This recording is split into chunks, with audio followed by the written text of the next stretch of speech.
Mula nang mabiyuda sa tatlo kong mama, pati maging ama ay pinapilan ko na sa anak ko sa Lucena. Diyos ko nakakaloka ang maritain.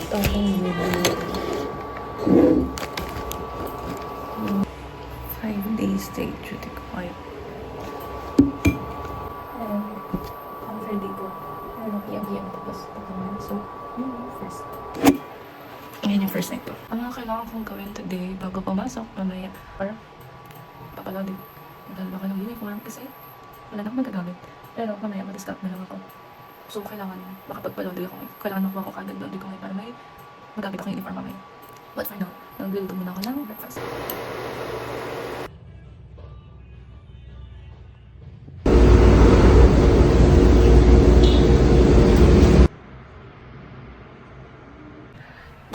Tapos na magpa-laundry yan.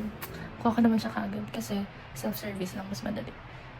Hence, inaantok ako kapag nagtutupik. Tutupin ko na siya ngayon and matutulog ako para ready na ako for the next shift later.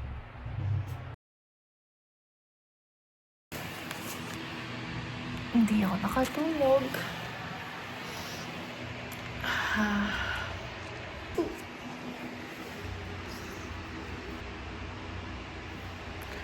Mag-asikaso na lang ako ng pagkain na hoping na at ako kahit mga 6. Tapos makatulog ako kahit 2 hours na.